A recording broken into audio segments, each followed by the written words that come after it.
I remember a doormat reading "Welcome Home" in a neighborhood full of identical houses. This is where I basically grew up. There are all these new houses and buildings being constructed on the outskirts of Iowa City, which is where I grew up and now live.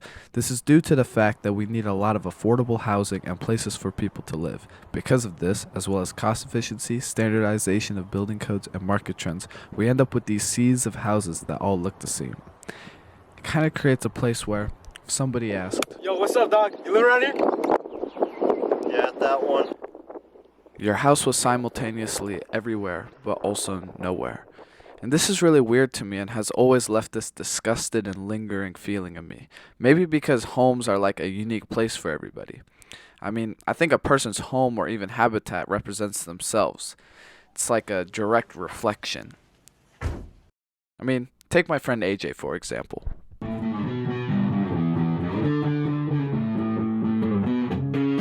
He does not like cleaning, but he absolutely loves music. His room is covered in clothes to the point where there's more clothes than carpet, yet 3 sparkly bass guitars hang from his wall, and his vinyls are all sleeved, with a majority of them not on the floor.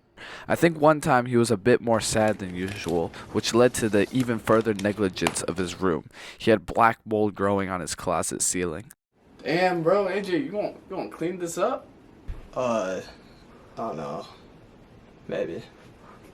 A home starts with all the potential in the world, but as a hairline recedes, the paint chips off of the walls. And as someone's memories fade, picture frames become obscured by dust. And if a house reflects people, then don't people reflect their houses? I mean, I think so. It kind of feels like everybody's just assimilating into these massive groups and types of people. It feels like that we are just becoming this one big tribe with the same experiences, ideas, and essentially minds. It's this trend of things losing originality, flavor, and spice.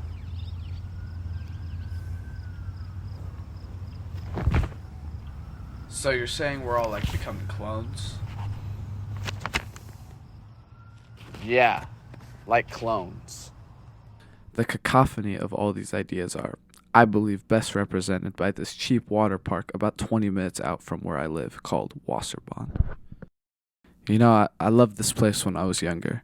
In fact, I kind of wanted to live there, but I quickly grew out of this idea as I got older and realized it was just like one of those greasy roadside attractions instead of a home. Over time, I forgot about the place altogether, but the place lived in my mind as another place in this maze of suburbia. I remember walking through the halls gave me the same feeling as driving through a suburban neighborhood and getting lost. Just like endlessly wandering, like a rat being tested for its smarts.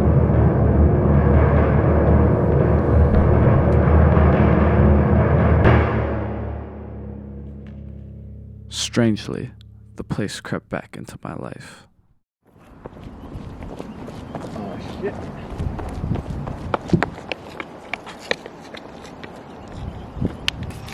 You would not believe what I saw. Oh, shit, what? Bro, what you know about Waterpark? Bro, what do I know about Wasserbahn? Dude, I used to go there like all the time as a kid, dude. Like, it was like, that's like core childhood spot. Why? Alright, so listen. We're on the highway, we drive past this place. Uh-huh. That shit is like 110% abandoned right now. I mean, that I'm so dead ass. Bro. Like, all what do you mean? Dude, there's big ass fence around it. Okay. The outside, all the windows are broken, Mhm. bro, overgrown. It's just like, bro, think of the definition of abandoned. That's Wasserbahn. So what you trying to say? Dog, we have to explore that shit. Upon some research, I learned the place could barely afford to be open, and it was ultimately forced to be closed and be abandoned during COVID-19.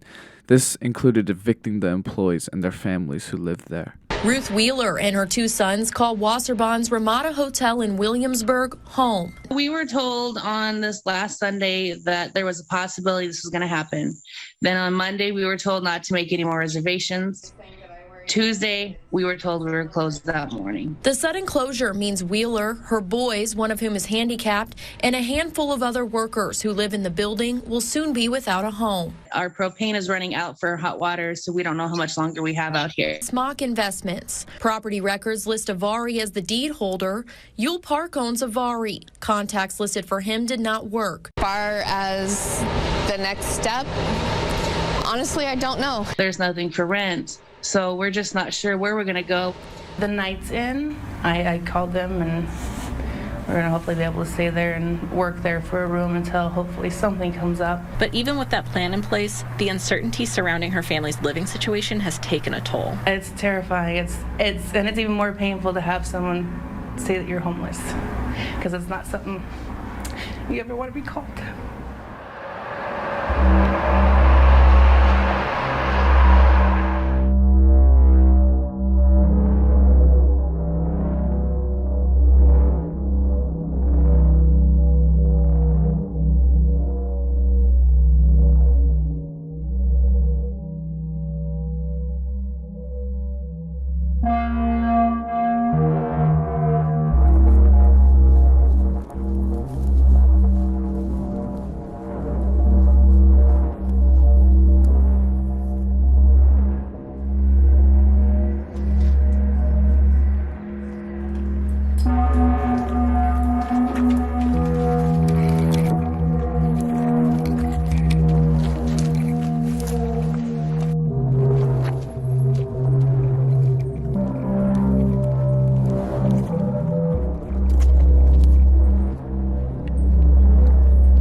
The place was so vast, yet so silent. So silent that I could almost hear the water rushing around in the pool, and maybe a couple kids playing around in it.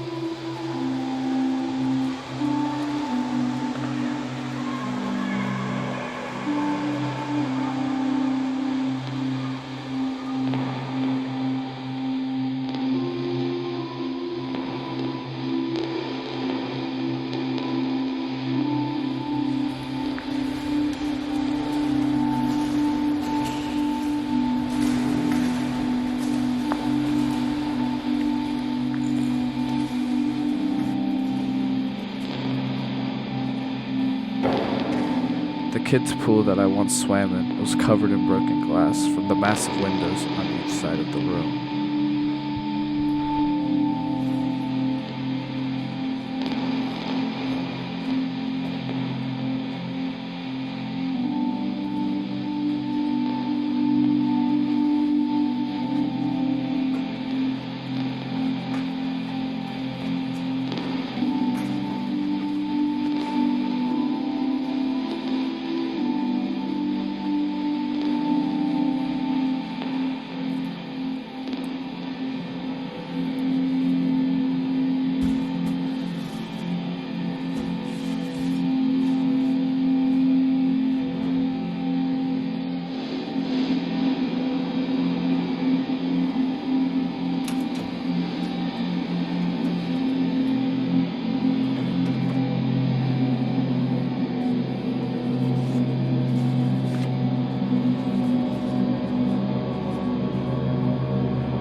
hadn't realized until then that this lingering feeling of disgust I had with suburbia was not about the houses themselves. I don't think it ever was.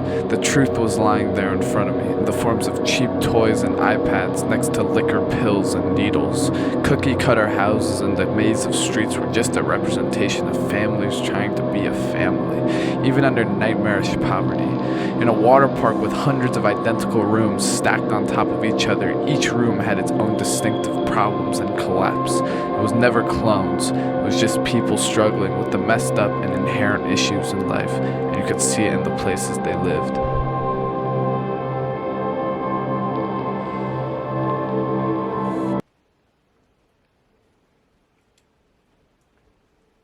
Cody?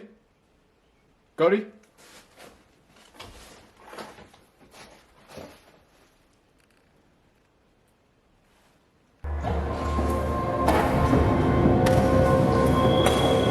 It was so cheap, so rotted, so home, but so far. I was lost in a maze of distorted memories. How do I get out of here? I could wait until the walls crumbled or try to break through a window, or even just try to figure out how I got here, figure out how we got here. I was under the green grass of suburbia and exposed to the dirt with cockroaches and spiders ripping apart species of insects. And yet this was the closest thing to the truth of places I was ever going to get. This is where nothing and everything had ended.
Something tells me